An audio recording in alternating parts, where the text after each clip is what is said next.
Hello दोस्तों, स्वागत है आप सभी का आचार्य जी चैनल पर। आज है 25 मई 2021। तो आज की जो हमारी दैनिक समसामयिकी है उसके बारे में हम बात करने वाले हैं। यदि आप railway, banking, SSC, UP triple SC, UPSI किसी भी एग्ज़ाम की तैयारी कर रहे हैं जिसमें आपका करंट अफेयर के साथ ही साथ स्टैटिक जीके भी पूछा जाता है, तो ये क्लास आपके लिए अत्यंत महत्वपूर्ण साबित होने वाली है। ये क्लास रोज़ाना सुबह 6 बजे होती है। करंट अफेयर की क्लास ध्यान से देखिएगा। इसको शुरुआत करते हैं पहले क्वेश्चन के साथ। पहला क्वेश्चन हमारा यह है, हाल ही में कोविड-19 के रोगियों के लिए होम आइसोलेशन किट किस राज्य के द्वारा जारी की गई। मैं आपको बता दूं, कोविड-19 के जो रोगी हैं जो होम आइसोलेशन में हैं उनके लिए होम आइसोलेशन एक किट जारी की गई है। इसमें होगा क्या क्या पहले वो आप समझ लीजिएगा। इसमें एक तो आपको च्यवनप्राश दिया जाएगा, च्यवनप्राश के साथ ही साथ काढ़ा भी इसमें भेजा जाएगा। काढ़ा के साथ ही साथ मास्क जो है, ज़रूरी मास्क उनको भेजा जाएगा और सैनिटाइज़र की सुविधा भी जो है इसमें दी जाएगी। इसके अलावा मैं आपको बता दूं, इसमें मुख्यमंत्री जो हैं यहाँ के जयराम ठाकुर सीएम, इनका एक संदेश भी भेजा जाएगा कि आप जो है कोविड-19 से जल्दी जल्दी रिकवर हो जाइए, ऐसी हमारी कामना है। तो ये जो है हिमाचल प्रदेश राज्य के द्वारा ये जो है शुरू किया गया है।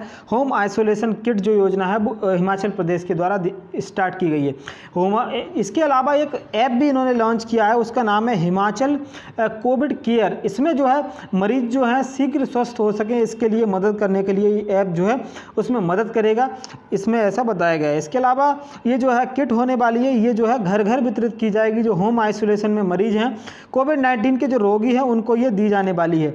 इसके अलावा मैं आपको बता दूं, आपको याद होगा डीआरडीओ ने हाल ही में एक दवा लॉन्च की थी जिसका नाम था 2DG, जिसको हम 2-डीऑक्सी डी ग्लूकोज के नाम से जानते हैं। ये एक तरीके का पाउडर होता है जो कोरोना वायरस की जो ग्रोथ है उसको रोकने में मदद करता है, साथ ही साथ ऑक्सीजन का जो सैचुरेशन है उसको इंक्रीज करता है। तो 2DG ड्रग किसके द्वारा विकसित की गई, ध्यान रखिएगा, डीआरडीओ के द्वारा विकसित की गई। इसके अलावा ये जो आपको दिखाई दे रहे हैं, ये हिमाचल प्रदेश के जो है मुख्यमंत्री हैं, जयराम ठाकुर जो हैं वो हिमाचल प्रदेश के मुख्यमंत्री हैं, देख सकते हैं। इसके अलावा राज्यपाल मैं आपको बता दूं, बंडारू दत्तात्रेय जो हैं वो यहाँ के जो हैं राज्यपाल हैं, ध्यान रखिएगा, बंडारू दत्तात्रेय, ध्यान रखिएगा। इसके अलावा हिमाचल प्रदेश राज्य आप देख लीजिएगा, लोकेशन किस तरीके की है। देखो ऊपर तो इसमें आपको ये 2 केंद्र शासित प्रदेशों में विभाजित हो चुका है, लद्दाख और जम्मू कश्मीर, साथ ही साथ पंजाब और उत्तराखंड और हरियाणा के साथ इस सीमा साझा करता है। इसके साथ ही साथ अंतर्राष्ट्रीय जो सीमा है वो चीन के साथ ही साझा करता है। शिमला यहाँ की राजधानी है, ध्यान रखिएगा। और जयराम ठाकुर जो हैं वो यहाँ के मुख्यमंत्री हैं। ये चीज़ें यहाँ आपको ध्यान रखने वाली हैं। इसके अलावा धर्मशाला जो स्टेडियम है वो हिमाचल प्रदेश में ही स्थित है, ध्यान रखिएगा, क्योंकि पूछा जाता है क्वेश्चन, धर्मशाला स्टेडियम जो है वो किस राज्य में स्थित है, हिमाचल प्रदेश में ही स्थित है। इसके अलावा यहाँ के जो नेशनल पार्क हैं वो आप ध्यान रखिएगा। एक तो ग्रेट हिमालयन नेशनल पार्क है, यहाँ पर 5 नेशनल पार्क हैं जो कि मेन है। पिन वैली नेशनल पार्क है, इंदर किला नेशनल पार्क और सिंबल 12 जो है ये नेशनल पार्क हैं, आपको ध्यान रखने हैं, हिमाचल प्रदेश के नेशनल पार्क। इसके अलावा मिशन हौसला जो कार्यक्रम है वो किसके द्वारा शुरू किया गया, ये मैं आपको बता दूं, तो उत्तराखंड की जो पुलिस है उसके द्वारा इस कार्यक्रम को शुरू किया गया। इसमें होगा क्या, उत्तराखंड की जो पुलिस है आपकी मदद करेगी, कोविड-19 के से लेकर के जो भी रोगी हैं उनको लेकर के जो है मदद करने वाली है। और इसमें जो है कोविड कंट्रोल रूम का जो है गठन किया जाना है, उत्तराखंड पुलिस के द्वारा शुरू किया गया, ध्यान रखिएगा। इसके अलावा एक मुख्यमंत्री कोविड अनुकंपा योजना, नियुक्ति योजना जो है वो शुरू की गई थी, मध्य प्रदेश सरकार के द्वारा। इसमें होगा क्या, जो राज्य के कर्मचारी हैं, यदि किसी भी व्यक्ति की कोविड-19 के चलते मृत्यु हो जाती है तो उसके परिजनों में किसी को भी जो है नौकरी दे दी जाएगी, तो इसीलिए जो है नियुक्ति योजना इसका नाम रखा गया है। इसके अलावा मध्य प्रदेश ने एक और योजना लॉन्च की थी जिसका नाम था भरण पोषण योजना। भरण पोषण योजना में ये था कि जो बच्चे कोविड-19 के चलते अनाथ हो गए हैं उनका जो है भरण पोषण किया जाएगा और उनका जो है देखभाल रखी जाएगी, साथ ही साथ उनका जो है शिक्षा पर भी जो है ध्यान दिया जाएगा। इसके अलावा एक मिशन में आपको और बता दूं, कोविड फतेह अभियान चलाया गया था।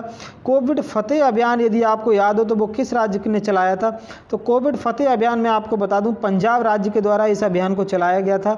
ये जो है पंजाब के मुख्यमंत्री कैप्टन अमरिंदर सिंह, इनके द्वारा इसकी घोषणा की गई थी। इसके अलावा एक और ध्यान रखिएगा, महतारी दुलार योजना। ये सब जो योजनाएं हैं शुरू उसी के लिए की गई हैं, जो कोविड-19 से बच्चे जो भी अनाथ हुए हैं उनके लेकर के जो है हर राज्य ने इसका अपना अलग अलग नाम रख दिया है। जैसे मध्य प्रदेश में आप जाएंगे तो मध्य प्रदेश ने इसका नाम जो है भरण पोषण योजना नाम रखा हुआ है, छत्तीसगढ़ ने महतारी दुलार योजना नाम रखा हुआ है। तो इसी तरीके से इन योजना को जो है नाम रखा गया। तो महतारी दुलार योजना आप ध्यान रखिएगा छत्तीसगढ़ राज्य के द्वारा स्टार्ट की गई है। इसके बाद बात करेंगे अगले क्वेश्चन के बारे में, हाल ही में स्पेन के ला लीगा का खिताब जो है किसने जीता। ये देखो फुटबॉल का ये जो है टूर्नामेंट होता है, तो इसको जो है किसके द्वारा जीता गया, मैं आपको बता दूं एटलेटिको मैड्रिड जो है इसके द्वारा जीता गया। इसने किसको हराया वो ध्यान रखिएगा, रियल मैड्रिड को हराया है। रियल मैड्रिड वही रियल मैड्रिड है जिसकी तरफ से क्रिस्टियानो रोनाल्डो खेलते हैं। क्रिस्टियानो रोनाल्डो जो कि पुर्तगाल के खिलाड़ी हैं, इन्हें जो है 7 साल के बाद ये ला लीगा के चैंपियन बने हैं और रियल मैड्रिड को इन्होंने पीछे छोड़ा है, ये आप देख सकते हैं। इसके अलावा मैं आपको बता दूं जो रोनाल्डो हैं, रोनाल्डो की टीम है ये, वैसे तो ये जो है पुर्तगाल के खिलाड़ी हैं, तो रोनाल्डो जो है रियल मैड्रिड की तरफ से खेलते हैं। और इसके अलावा मैं आपको बता दूं लियोनेल मेसी के बारे में, तो ये जो है अर्जेंटीना के प्लेयर हैं, तो ध्यान रखिएगा लियोनेल मेसी पूछा जाएगा आपसे किस देश के खिलाड़ी हैं, तो अर्जेंटीना के हैं। इसके अलावा फीफा वर्ल्ड कप के बारे में आप जान लीजिएगा, फीफा वर्ल्ड कप 2018 का आयोजन कहाँ हुआ था, तो रूस में इसका आयोजन हुआ था। जीता किसने था इसको, जीता फ्रांस ने था। और पूछा क्वेश्चन ये गया था एग्जाम में कि इसका उपविजेता कौन था, तो क्रोएशिया जो है वो इसका उपविजेता था। 2018 का फीफा वर्ल्ड कप इसका आयोजन जो है वो रूस में हुआ था। इसके अलावा मैं आपको बता दूं 2022 का जो फीफा वर्ल्ड कप का आयोजन होने वाला है वो कतर के दोहा में जो है इसका आयोजन होने वाला है। इसके अलावा मैं आपको एक चीज़ और बता दूं 2026 का जो फीफा वर्ल्ड कप का आयोजन होगा वो 3 देशों में जो है इसका आयोजन होने वाला है, यूएसए, मैक्सिको और कनाडा, ध्यान रखिएगा। इसके बाद मैं बता दूं ये जो आपको दिखाई दे रहे हैं डिएगो माराडोना फुटबॉल के महान खिलाड़ी थे, इनका जो है वर्ष 2020 में निधन हो गया, तो अर्जेंटीना के ये प्लेयर थे। इसके अलावा एक चीज़ और मैं आपको बताऊं, फीफा जो वर्ल्ड कप होता है इसको सर्वाधिक बार किसने जीता है, तो ब्राज़ील की टीम ने सर्वाधिक बार जीता है। 5 बार ब्राज़ील ने जो है फीफा वर्ल्ड कप का खिताब जीता है, ध्यान रखिएगा। इसके अलावा फुटबॉल से लेकर के भारत में 2 ट्रॉफी होती है, एक तो होती है संतोष ट्रॉफी और एक बहुत ही ज़्यादा इंपॉर्टेंट है डूरंड कप। डूरंड कप जो है वो फुटबॉल का ही कप होता है। इसके अलावा संतोष ट्रॉफी जो है वो भी फुटबॉल की ट्रॉफी होती है। देखो डूरंड लाइन जो है वो पहले जब खींची गई थी तो भारत और अफगानिस्तान के मध्य जो है ये लाइन थी, लेकिन अब भारत की जो है अफगानिस्तान के साथ सीमा साझा एक्चुअल में नहीं होती है, तो अफगानिस्तान और पाकिस्तान के मध्य की जो लाइन है उसको डूरंड लाइन कहा जाता है। इसके अलावा मैं आपको बता दूं ये जो आपको दिखाई दे रहे हैं ये फुटबॉल के भारत के महान प्लेयर वाईचुंग भूटिया हैं।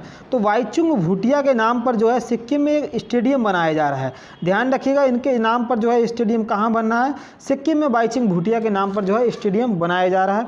इसके अलावा बात करेंगे अगले क्वेश्चन के बारे में, यूनाइटेड नेशन ने गाजा में 22.5 मिलियन अमेरिकी डॉलर की सहायता की घोषणा की। यूनाइटेड नेशन का मुख्यालय कहाँ स्थित है, जैसा कि आपको पता ही होगा इजराइल ने अभी गाजा का बाजा बजाया था, बुरी तरीके से जो यहाँ का हमास जो आतंकी संगठन है उसको पूरी तरीके से धराशायी कर दिया। तो इसी के बारे में जो है यहाँ पर पूरी तरीके से जो है इंफ्रास्ट्रक्चर जो है ख़त्म हो चुका है, तेल पाइपलाइन ख़त्म कर दी गई है, बिजली के पाइपलाइन को, बिजली के जो तार कनेक्शन वगैरह सब काट दिए गए, पूरे बम इजराइल ने जो है इनके इंफ्रास्ट्रक्चर पर ही उड़ाया है। तो पूरी तरीके से हमास जो है फिलिस्तीन तबाह हो चुका है, गाजा पट्टी में ये जो है हमला हुआ। तो यूनाइटेड नेशन के ने जो है इसमें सहायता की है। तो यूनाइटेड नेशन का मुख्यालय जो है वो न्यूयॉर्क सिटी में स्थित है। आगे बात करेंगे, देखो ये इस तरीके का जो तबाही का मंजर था आप देख सकते हैं किस तरीके से गाजा का बाजा बजाया गया, इस तरीके से जो भगदड़ मच गई और फिलिस्तीन के बीच में जो है। लेकिन अब जो है यहाँ पर संघर्ष विराम हो चुका है, इजराइल ने जो है संघर्ष विराम की घोषणा कर दी है। गाजा में काफ़ी खुशी भी मनाई गई, ये आप देख सकते हैं। देखो मैं बता दूं ये जो है विवाद की जड़ क्या है पहले वो समझ लीजिएगा आप। देखो जब ये देश पहले इजराइल कोई देश ही नहीं था, 1947 में जब पार्टीशन होता है तब जो है इजराइल और ये जो है इसकी संकल्पना की गई। तो 1948 में इजराइल जो है आज़ाद होता है। तो पहले तो ये ग्रीन कलर का आपको दिखाई दे रहा होगा ये पूरा का पूरा फिलिस्तीन था।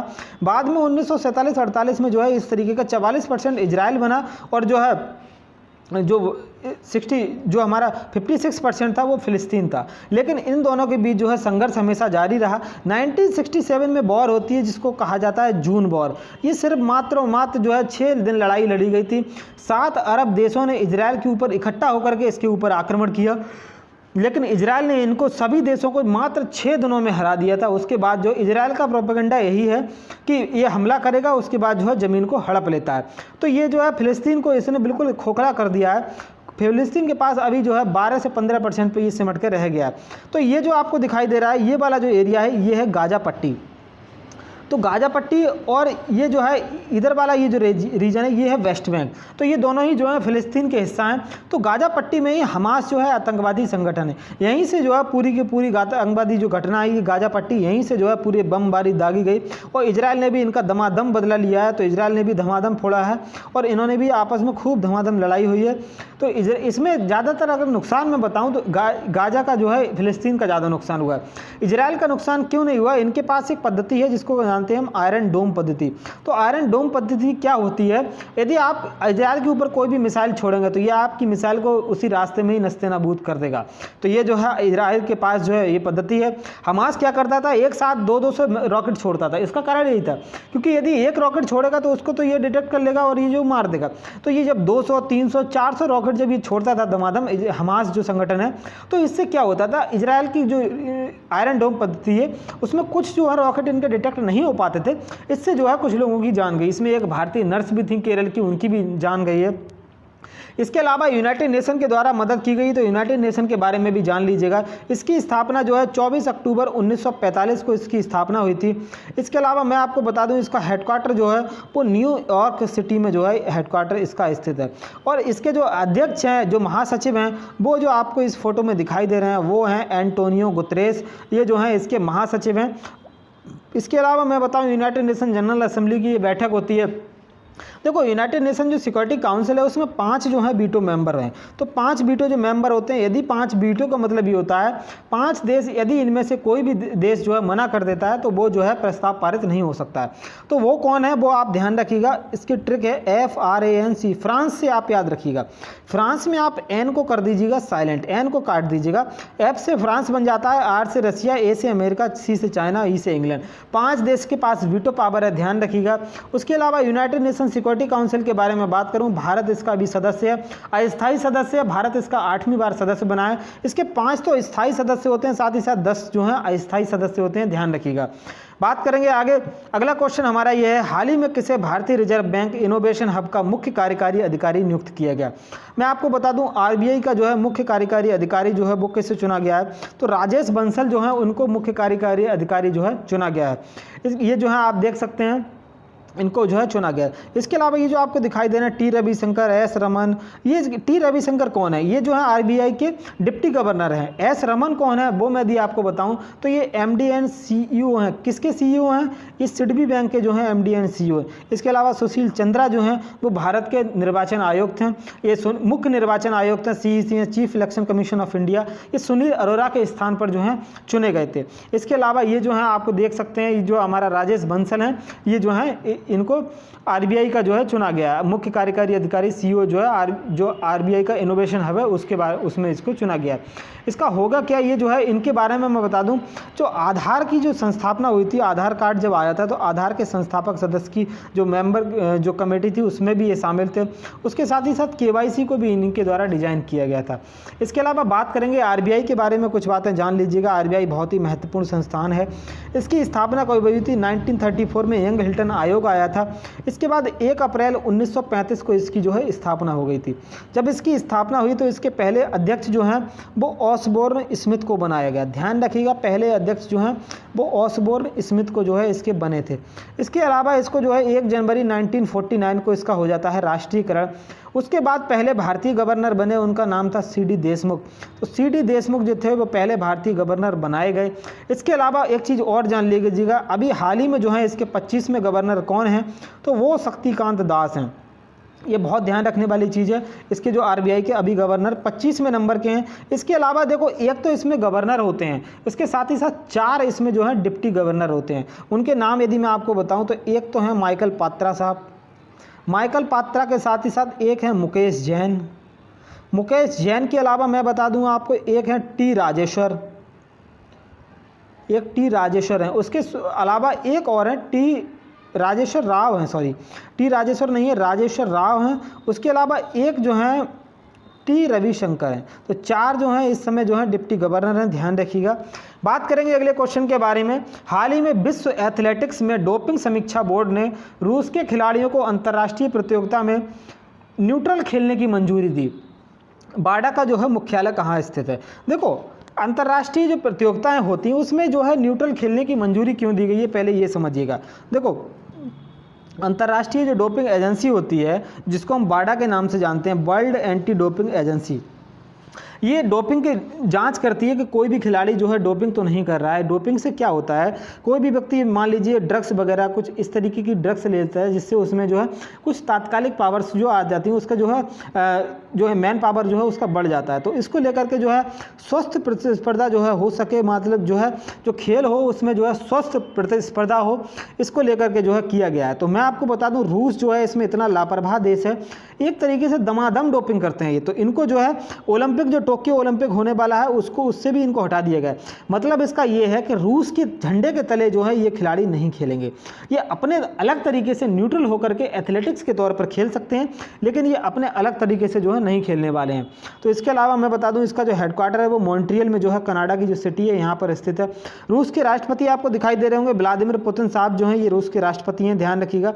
उसके अलावा वर्ल्ड एंटी डोपिंग एजेंसी जो है, इसका हेडक्वार्टर जैसा कि मैंने आपको बताया मॉन्ट्रियल जो कनाडा का शहर है यहाँ पर स्थित है। देखो, मॉन्ट्रियल नाम सुनते ही आपको ध्यान में आया होगा, मॉन्ट्रियल प्रोटोकॉल 1987 में हुआ था। क्यों हुआ था?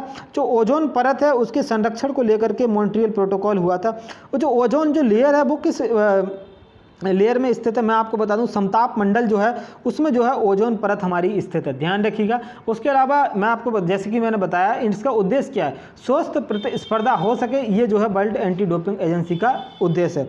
इसके अलावा भारत में क्या होता है, भारत की है हमारी नेशनल एंटी डोपिंग एजेंसी, क्या नाम से जानते हैं हम इसको, नाडा के नाम से।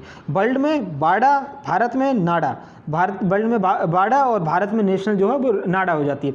इसके अलावा इसके ब्रांड एम्बेसडर साहब कौन है, वो सुनील शेट्टी हैं इसके ब्रांड एम्बेसडर। ध्यान रखिएगा, क्वेश्चन पूछा गया है एग्जाम्स में कि नाडा के ब्रांड एम्बेसडर कौन है, तो सुनील शेट्टी साहब जो हैं वो इसके ब्रांड एम्बेसडर हैं। इसके अलावा भारत के खेल मंत्री आप देख रहे होंगे, किरण रिजिजू जो हैं वो भारत के खेल मंत्री हैं। बात करेंगे आगे, देखिए ओलंपिक की बात हो रही है, तो टोक्यो ओलंपिक जो है, जो कि वर्ष 2020 में होने थे, कोविड-19 के चलते नहीं हो पाए। 2021 में 23 जुलाई से 8 अगस्त के मध्य होने की संभावना है। उसके अलावा बीजिंग ओलंपिक जो कि विंटर ओलंपिक, ये समर ओलंपिक है, विंटर ओलंपिक चीन में होगा। इसके अलावा पेरिस में जो है 2024 पेरिस फ्रांस में ओलंपिक होगा। उसके अलावा 2028 का मैं बता दूं लॉस एंजल्स अमेरिका में होने वाला है। अगला क्वेश्चन बात करेंगे, हाल ही में श्री कुमार बनर्जी का 75 वर्ष की उम्र में निधन हो गया, उनका संबंध किससे था? मैं आपको बता दूं, श्री कुमार बनर्जी जो है इनका 75 वर्ष की उम्र में निधन हुआ है। ये एक भारत के परमाणु वैज्ञानिक थे, इनका अभी हाल ही में जो है निधन हुआ है। परमाणु वैज्ञानिक थे, पूर्व चेयरमैन थे। देखो, जो एटॉमिक एनर्जी कमीशन है भारत का, उसके ये पूर्व चेयरमैन रह चुके हैं, ध्यान रखिएगा, एटॉमिक एनर्जी जो कमीशन है। इसके अलावा मैं आपको बता दूं, ये जो है आप देख सकते हैं श्री कुमार बनर्जी जो है इनका जो है निधन हो गया है। इसके अलावा इनको जो है पद्म श्री अवार्ड से भी सम्मानित किया गया। पद्म श्री जो है वो इनको दिया गया था सन 2005 में। इसके अलावा शांति स्वरूप भटनागर अवार्ड भी इनको 1989 में इनको सम्मानित किया गया था। भारत में जो है परमाणु वैज्ञानिक थे, काफ़ी प्रख्यात। इनको हुआ क्या था, कोविड-19 इनसे संक्रमित थे, कोविड-19 से ये ठीक हो गए, उसके बाद हार्ट अटैक के चलते इनकी जो है मृत्यु हुई है। उसके अलावा भारत में परमाणु कार्यक्रम आप जान लीजिएगा, भारत में परमाणु कार्यक्रम के जनक कौन थे, तो वो थे जहांगीर बाबा, डॉक्टर होमी जहांगीर बाबा। ये जो थे भारत में परमाणु कार्यक्रम के जनक थे। भारत का पहला परमाणु रिएक्टर कहाँ लगाया गया, तो मैं आपको बता दूं, अप्सरा नाम का परमाणु जो रिएक्टर था वो ट्राम्बे महाराष्ट्र में लगाया गया था। इसके अलावा भारत के परमाणु रिएक्टर में आपको बताऊं तो पहला परमाणु रिएक्टर जो लगा था वो था तारापुर। तारापुर जो है महाराष्ट्र में स्थित है। तो तारापुर जो परमाणु संयंत्र महाराष्ट्र में जो है इसको लगाया गया था 1972 में, ध्यान रखिएगा। तो क्वेश्चन जो है, जो एटॉमिक रिएक्टर हैं भारत के, उनके बारे में पूछे जाते हैं, मैं सभी बता देता हूं आपको एक एक करके। देखो, एक तो नरोरा हमारा है, नरोरा पावर प्लांट जो कि उत्तर प्रदेश में स्थित है। उसके साथ ही साथ राजस्थान में रावत भाटा है, काकरापार सूरत में ताप्ती नदी के किनारे गुजरात में पड़ता है। उसके अलावा कैगा जो है जो एटॉमिक स्टेशन है हमारा कर्नाटक में पड़ता है। उसके अलावा तमिलनाडु में 2 हैं, एक तो जिसको Madras power atomic power station के नाम से हम जानते हैं, इसका नाम है कलपक्कम। तो कलपक्कम के साथ ही साथ नया जो एक और बना है कुडनकुलम जो परमाणु संयंत्र है, इसको रूस के सहयोग से लगाया गया। ये भारत का नवीनतम परमाणु ऊर्जा संयंत्र है। इसके अलावा भारत में परमाणु कार्यक्रम की बात कीजिए, परमाणु परीक्षण की बात करें, देखो भारत में जो है 2 परमाणु परीक्षण हुए, एक हुआ 1974 में और दूसरा हुआ 1998 में। 1998 में। दोनों ही परमाणु परीक्षण के बारे में बताऊंगा। तो पहला हुआ था 18 मई 1974 में, दूसरा हुआ था हमारा 11 मई 1998 को। देखो जो पहला हुआ था उसको नाम दिया गया था स्माइलिंग बुद्धा, बुद्ध मुस्कुराए। ये श्रीमती इंदिरा गांधी के समय में कार्यकाल में वो इसका परीक्षण हुआ था। ये उतना सफल नहीं हो पाया जितना कि होना चाहिए था। उसके बाद 11 मई 1998 को जब अटल बिहारी वाजपेयी की सरकार आई तब इसको जो है दोबारा परीक्षण किया गया। तो इसमें जो है भारत पूरी तरीके से सफल रहा। इसको हम पोखरण 2 के नाम से जानते हैं और इसको जो है ऑपरेशन शक्ति भी कहा जाता है, ध्यान रखिएगा। क्वेश्चन पूछा जाता है कि भारत में नेशनल टेक्नोलॉजी डे कब मनाया जाता है। तो 11 मई 1998 को भारत का दूसरा परमाणु परीक्षण हुआ था। तो 11 मई को ही भारत में नेशनल टेक्नोलॉजी डे मनाया जाता है, ध्यान रखिएगा। और ये परीक्षण कहाँ हुए थे, जो राजस्थान का पोखरण शहर है वहाँ पर परीक्षण हुए थे। और जो भारत के महान वैज्ञानिक डॉक्टर APJ अब्दुल कलाम, उनके नेतृत्व में जो है ये पोखरण परीक्षण किए गए थे। बात करेंगे अगले क्वेश्चन के बारे में। वर्ष 2021 के अटलांटिक महासागर में पहले चक्रवात की संभावना जताई गई, इसका नाम क्या है। देखो अभी हाल ही में समय क्या चल रहा है, हमको डेली चक्रवात सुनने को मिल रहे हैं। भारत की अगर बात करें तो ताऊजी ने कहर मचाया, तोकते ने, साथ ही साथ सुनने में आ रहा है कि यस तूफान भी आ रहा है। और एक नई खबर आ गई है कि अटलांटिक महासागर में जो ANA नाम का ये तूफान है, ये वर्ष 2021 का पहला तूफान हो सकता है जो कि अटलांटिक ओशियन में जो है इसका बन रहा है। तो इसके अलावा मैं बता दूं जो बर्मुडा ट्रायंगल है उसी के आसपास ही जो है ये बन रहा है, 435 किलोमीटर आसपास है। वर्ल्ड मैप में इसको देखेंगे तो ज़्यादा समझ में आएगा। ये अटलांटिक ओशियन हो जाता है हमारा। ये वर्ल्ड मैप देखिए, ये तो है हमारा अटलांटिक ओशियन। ये एस तरीके का है। तो इस क्वेश्चन ये भी पूछा जाता है एस आकार का कौन सा महासागर है। तो अटलांटिक महासागर जो है वो एस आकार का है। तो जो बर्मुडा ट्रायंगल है वहाँ पर जो है इसकी बात कही गई है। इसके अलावा मैं बता दूँ इसकी स्पीड क्या है, तो 75 किलोमीटर पर घंटा जो है वो की स्पीड है। और ऐसी संभावना है कि ये जो है चक्रवात अपने आप ही डिसअपियर हो जाएगा। इसके अलावा ओशियन के बारे में बात करूं तो ये पैसिफिक ओशियन जो है सबसे बड़ा ओशियन पैसिफिक ओशियन है। तो कोई ऐसे याद रखिएगा, पैसा से याद रखिएगा पैसिफिक ओशियन। उसके बाद अटलांटिक ओशियन नंबर 2 पे आता है, इंडियन ओशियन आ जाता है। फिर साउदर्न ओशियन जो कि नीचे है, ये जो आपको दिखाई दिया होगा साउदर्न ओशियन। उसके बाद एक और ओशियन है हमारा आर्कटिक ओशियन। 5 ओशियन हैं पूरे के पूरे विश्व में। पांचों के आकार के आप याद ध्यान रखिएगा, पैसा से आप याद रख सकते हैं। तो पैसिफिक ओशियन सबसे बड़ा ओशियन है। एक क्वेश्चन इससे सबसे ज़्यादा इंपॉर्टेंट जो कि पूछा जाता है, एस आकार का कौन सा महासागर है। तो अटलांटिक महासागर जो है वो एस आकार का है, ध्यान रखिएगा। इसके बाद बात करेंगे, आगे चलिएगा, भारत में कौन कौन से तूफान जो है कहर मचा रहे हैं उनके बारे में भी जान लीजिएगा। देखो भारत में अभी जो हाल ही में जिसने कहर मचाया उसका नाम था, आपको पता होगा, एक तो हमारा था अभी जो हाल ही में आया तोकते नाम का तूफान जाता है, जिसको हमने ताऊजी नाम दिया था तोकते। इन्होंने गुजरात वाला तट जो वेस्टर्न घाट था इस पर काफ़ी तूफान मचाया था। उसके अलावा यहाँ पर जो उड़ीसा वाला घाट है इस पर यस तूफान जो है इसकी बात की जा रही है। देखो इसका जो है नामकरण किसके द्वारा किया जाता है, तो इन भारतीय हिंद महासागर के जो क्षेत्र देश हैं 13 देश उनके द्वारा किया जाता है। तो तोकते का जो नामकरण किया गया था वो म्यांमार के द्वारा किया गया था। और यस जो तूफान है इसका ओमान के द्वारा नामकरण किया गया है। इसके अलावा यहाँ पर निसर्ग भी आया था, अम्फान, फानी ये भी आए थे। ये सब तूफान जो है भारत को काफ़ी प्रभावित कर चुके हैं। तो नामकरण इनका हिंद महासागर के जो क्षेत्र हैं देश हैं उनके द्वारा जो है इनका किया जाता है। अगले क्वेश्चन के बारे में बात करेंगे, हाल ही में अंतर्राष्ट्रीय हॉकी महासंघ ने किस देश की हॉकी टीम को जो एटेन गिलिच अवार्ड से जो है सम्मानित किया है। तो एटेन जो गिलिच अवार्ड है इससे सम्मानित किसको किया गया है, तो भारत की टीम को जो है इसमें सम्मानित किया गया है अंतर्राष्ट्रीय हॉकी महासंघ के द्वारा। जो हमारा अंतर्राष्ट्रीय हॉकी महासंघ है, फेडरेशन ऑफ इंटरनेशनल हॉकी जो है इसके द्वारा सम्मानित किया गया। इसकी स्थापना जो है वर्ष 1924 में इसकी स्थापना होती है। और हेडक्वार्टर जो है वो इसका लुसाने स्विट्जरलैंड में जो है इसका हेडक्वार्टर स्थित है। इसके अलावा इसके अध्यक्ष के बारे में आपको बता दूं तो एकमात्र अध्यक्ष भारतीय अध्यक्ष जो कि हैं तो नरेंद्र बत्रा जो हैं इसके अध्यक्ष रह चुके हैं। इसके अलावा इनको हाल ही में, बिल्कुल अभी का करंट का ही क्वेश्चन है, कल या परसों का, तो इसमें जो है नरेंद्र बत्रा को दोबारा जो है चुना गया। दोबारा जो है जो अंतर्राष्ट्रीय जो हॉकी महासंघ है उनका जो है दोबारा अध्यक्ष इनको चुना गया है। देखो अंतर्राष्ट्रीय हॉकी के जो अध्यक्ष ये हैं, लेकिन हॉकी इंडिया के जो हैं वो अध्यक्ष ध्यान रखिएगा ज्ञानेंद्रो निगोबाम जो हैं वो इंडिया हॉकी इंडिया के जो हैं वो अध्यक्ष हैं, ध्यान रखिएगा। दोनों क्वेश्चन अलग अलग हैं। इसके अलावा हॉकी के बारे में यदि जान लें तो हॉकी का वर्ल्ड कप जो है वो वर्ष 2018 का भारत में ही इसका आयोजन हुआ था, भुवनेश्वर में जो है इसका आयोजन हुआ था उड़ीसा में। वर्ष 2023 का भी जो है उसका आयोजन भी भारत में ही होगा। वर्ष 2018 का हॉकी वर्ल्ड कप जीता किसने था, ये आप ध्यान रखिएगा। बेल्जियम ने जो है इसको जीता था और वर्ष 2023 का भी भारत में ही होने वाला है। तो इसके अलावा मैं आपको बता दूं, भारत में जो सबसे बड़ा हॉकी का स्टेडियम बनने वाला है वो बनने वाला है, उसका नाम है बिरसा मुंडा हॉकी स्टेडियम। ये कहाँ बनेगा, राउरकेला उड़ीसा में जो है इसको बनने वाला है, राउरकेला, ध्यान रखिएगा। देखो राउरकेला एक स्टील प्लांट भी है, आयरन स्टील प्लांट है, जो कि दूसरी पंचवर्षीय योजना में लगाया गया था और इसको किसकी सहायता से लगाया गया था, जर्मनी की सहायता से लगाया गया था, ध्यान रखिएगा। इसके अलावा हॉकी के जादूगर को जान लीजिएगा। अगर हॉकी की बात आई है और मेजर ध्यानचंद की बात ना हो तो ये एक तरीके का गलत बात हो जाएगी। तो हॉकी के जादूगर मेजर ध्यानचंद के बारे में मैं आपको बता दूँ, 3 ओलंपिक गोल्ड मेडल इन्होंने भारत को दिलाए, 1928, 1932, 1936। ये भारत के लिए ऐसा स्वर्णिम काल था, ओलंपिक में भारत के लिए ऐसा स्वर्णिम काल था कि भारत को दमादम गोल्ड मिल रहे थे। उस समय भारत के पास, यदि मैं आपको बता दूं आज की हालत क्या है, 9 गोल्ड हैं भारत के पास ओलंपिक में, जिसमें से 8 गोल्ड तो हमको हॉकी ने ही दिलाए हैं और एकमात्र एक गोल्ड आया है अभिनव बिंद्रा के रूप में, जो कि इकलौता गोल्ड है। तो 8 गोल्ड हमको हॉकी ने दिलाया। हॉकी का बहुत ही स्वर्णिम इतिहास है।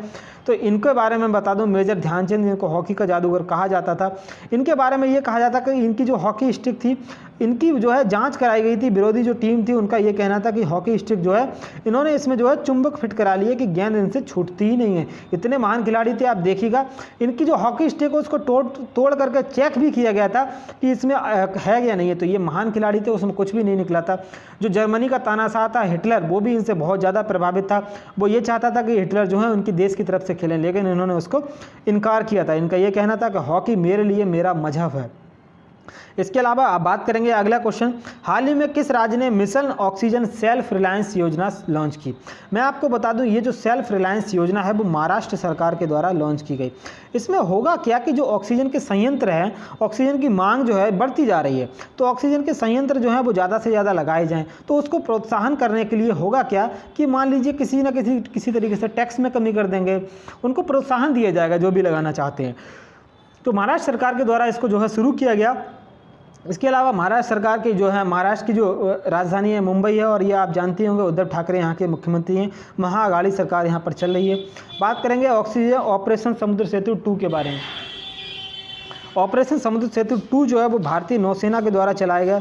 इसमें होगा क्या कि जो भारतीय नौसेना है वो विदेशों से जो है ऑक्सीजन के जो है टैंक जो है वो लेकर के आई थी भारत में। इसके अलावा मैं बता दूं, पहली ऑक्सीजन जो एक्सप्रेस थी वो कब से कब चलाई गई थी, वो जो है मुंबई से विशाखापत्तनम के बीच जो है चलाई गई थी ऑक्सीजन एक्सप्रेस। इसमें जो है ये ऑक्सीजन को लेकर के आया गया था। इसके अलावा ये जो आपको दिखाई दे रहा है, आप थोड़ा सा जूम कर देता हूँ, श्वास, ये क्या है, ये श्वास जो है ऑक्सीजन कंसंट्रेटर है। ये किसके द्वारा बनाया गया, इसरो के द्वारा बनाया गया, ध्यान रखिएगा।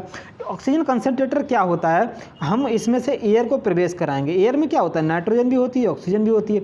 यहाँ से हमको 95% प्योर ऑक्सीजन मिल जाने वाला है, जो कि कोविड-19 के रोगियों के लिए ज़रूरी होता है। तो यही कंसंट्रेटर इसरो के द्वारा जो है विकसित किया गया, ध्यान रखिएगा। बात करेंगे अगले क्वेश्चन के बारे में। हाल ही में जारी 57वां अक्षय ऊर्जा देश आकर्षण सूचकांक 2021 में भारत कौन से स्थान पर रहा है। मैं आपको बता दूं, ये एक ऐसी रैंकिंग है जिसमें आपको जानकर खुशी होगी कि भारत टॉप 3 में आया है। भारत का स्थान जो है 3rd रहा है इसमें। अक्षय ऊर्जा जो आकर्षण सूचकांक है, इसका जो जारी करता है वो अर्नेस्ट एंड यंग जो है वो संस्थान इसको जारी करता है। वर्ष 2003 से इसको जारी करना शुरू किया गया और एक साल में जो है ये 2 बार प्रकाशित रिपोर्ट की जाती है। जो नवीकरणीय ऊर्जा है उसको बढ़ावा देने के लिए इसको कहा जाता है।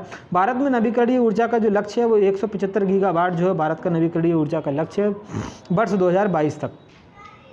इसके अलावा मैं आपको बता दूं, इसमें नंबर 1 पे कौन रहा है वो भी आप जान लीजिएगा। नंबर 1 पे जो रहा है वो रहा है इसमें अमेरिका, यूएसए जो है वो नंबर 1 पे रहा है। उसके साथ ही साथ नंबर 2 पे जो है वो चीन रहा है और नंबर 3rd पे जो है इसमें भारत का स्थान रहा है। और लास्ट कौन रहा है, लास्ट जो है वो केन्या रहा है, ध्यान रखिएगा। इसके अलावा कुछ और ये देख लीजिएगा, इंटरनेशनल सोलर अलायंस जो है, जो भारत का जो हमारा जो अंतर्राष्ट्रीय सौर ऊर्जा जो गठबंधन है, इसी से हमारा जो है क्या नवीकरणीय ऊर्जा को लक्ष्य प्राप्त करना है। मतलब ये जो है हमारी नवीकरणीय योजना है, कार्बन मिशन नहीं होता है। इसकी स्थापना जो है वर्ष 2015 में हुई थी, जब COP21 हुआ था, कॉन्फ्रेंस ऑफ पार्टीज। प्रधानमंत्री मोदी जी जब गए थे तो इसमें जो है COP21 जो है फ्रांस, जो पेरिस जलवायु समझौता के नाम से जिसमें हम जानते हैं पेरिस फ्रांस में हुआ था, तो उसमें जो है इंटरनेशनल सोलर अलायंस की स्थापना की गई। तो इसमें जो है इसका हेडक्वार्टर भारत के गुरुग्राम में स्थित है, ध्यान रखिएगा। इसके अलावा कुछ और रैंकिंग के बारे में हम बात करेंगे। HDI रैंकिंग ध्यान दीजिएगा। ह्यूमन डेवलपमेंट इंडेक्स भारत का रैंक है 131, ध्यान रखिएगा। जारी कौन करता है? UNDP। इसके अलावा वर्ल्ड प्रेस फ्रीडम इंडेक्स, इसमें भारत की रैंक क्या है? 142 में। कितने देशों में? 180 देशों में। जारी कौन करता है? Reporters without border.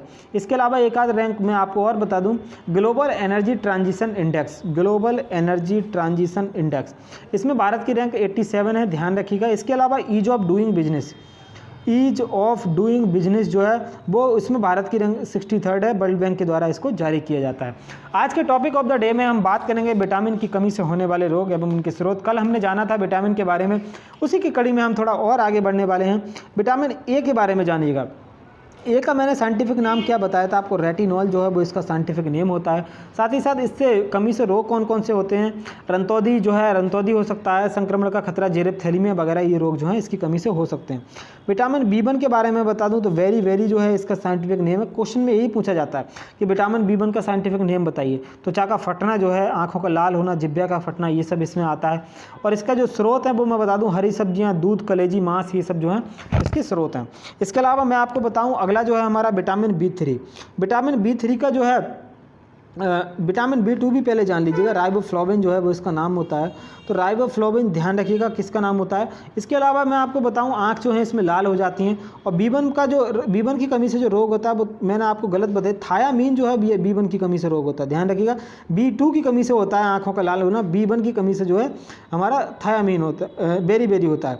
इसके अलावा आगे मैं आपको बताऊँ, आगे देखिएगा B3 में, जैसा कि मैंने आपको बता दूं B3 जो है, B3 का जो विटामिन का नाम है, साइंटिफिक नेम इसका जो है नियासिन, इसका विटामिन नाम है। इसके अलावा विटामिन B5 में आपको बताऊं तो B5 जो पेंटाथोनिक एसिड के नाम से जानते हैं, बाल इसमें सफ़ेद हो जाते हैं। इसके अलावा विटामिन C, जैसे कि इसका नाम जो है एस्कॉर्बिक एसिड है, इसकी कमी से रोग कौन सा होता है? स्कर्वी जो है विटामिन C की कमी से रोग होता है। विटामिन D, जैसा कि आप जानते ही होंगे, विटामिन D क्या है? इसका सबसे बड़ा स्रोत क्या है? सूर्य जो है इसका सबसे बड़ा स्रोत है। विटामिन D की कमी से रिकेट्स हो जाता है, सूखा रोग जिसको हम जानते हैं। विटामिन E का जो साइंटिफिक नेम है वो टोकोफेरॉल है, इनफर्टिलिटी हो जाती है, जनन शक्ति कम हो जाती है। विटामिन K जो है फाइलोक्विनोन के नाम से हम इसको जानते हैं, non clotting of the blood, रक्त का थक्का नहीं जमता है। तो ये विटामिन के बारे में कुछ बातें थी।